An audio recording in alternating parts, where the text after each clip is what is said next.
He started investing at age 11. By the time he was 30, he was already a millionaire. And today, at 95 years old, Warren Buffett is worth nearly $150 billion. But the most remarkable thing about his story isn't the money. It's how he made it, and why almost nobody else has been able to copy it. This is the story of Warren Buffett.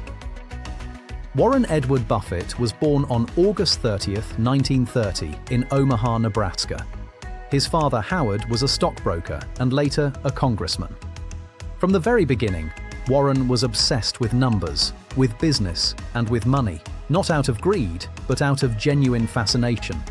At age 6, he bought 6 packs of Coca-Cola from his grandfather's grocery store for 25 cents each and sold them door to door for 30 cents. A simple trade, a tiny profit. But the mindset was already there. At 11, he bought his first stock, 3 shares of Cities Service Preferred at $38 each. The stock dropped to $27 almost immediately. He held. It recovered to $40 and he sold, making a small profit. Then he watched it climb to $200 without him. He never forgot that lesson. Patience. Hold your best investments and let time do the work. By 13, he was filing his own tax return, claiming his bicycle as a business expense for his paper round.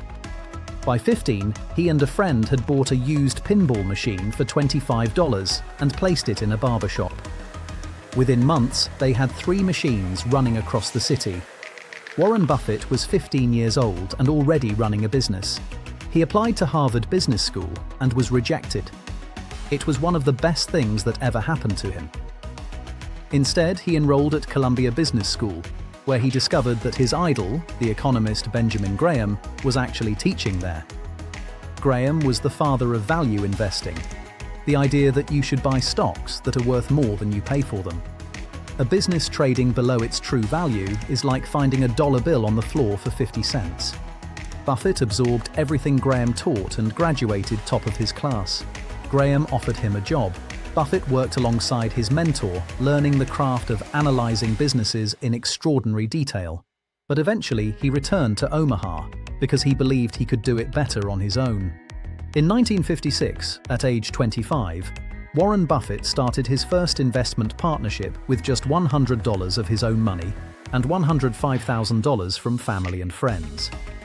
He ran it from his spare bedroom in Omaha. No Wall Street office, no flashy suits. Just a man, some financial statements, and an obsessive eye for value. Over the next 13 years, the partnership returned 29.5% per year on average. The stock market returned 7.4% over the same period. He didn't just beat the market, he demolished it. In 1965, he took control of a struggling textile company called Berkshire Hathaway. It was a value investment that turned into something far more powerful, a holding company that would become one of the most valuable businesses in the history of the world.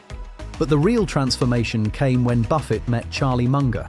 Munger was a Californian lawyer and investor with a razor-sharp mind and zero tolerance for foolishness. Where Buffett had learned to buy cheap businesses, Munger pushed him further.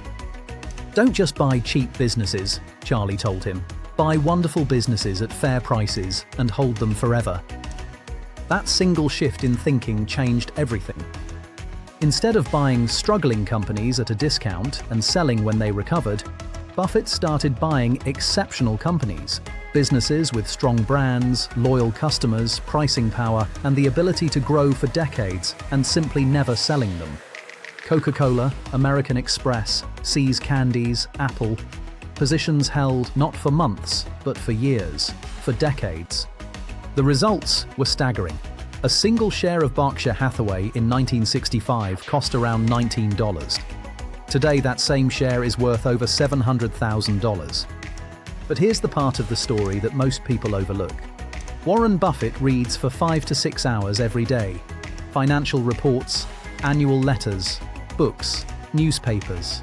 He has described his job as sitting in his office, reading and thinking. No constant meetings, no endless emails, just deep, focused study of businesses and the world. He still lives in the same house in Omaha he bought in 1958 for $31,500. He drives himself to work. He eats at McDonald's most mornings, not because he can't afford better, but because he genuinely doesn't care.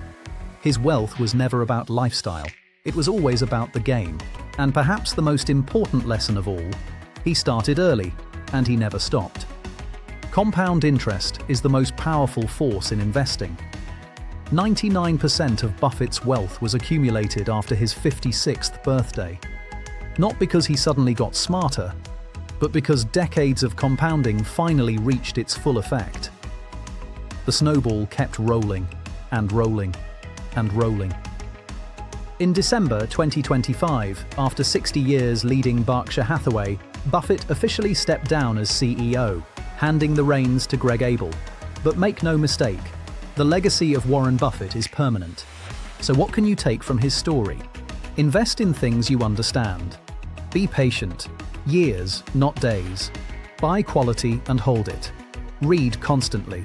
Ignore the noise. And start as early as you possibly can. Because time is the one advantage that money alone cannot buy. Warren Buffett didn't become the greatest investor in history because he was lucky. He became the greatest because he found something he loved, studied it obsessively, applied it with discipline, and never stopped. That's It's Money Time. Subscribe for more videos every Monday, Wednesday, and Friday. See you on the next one.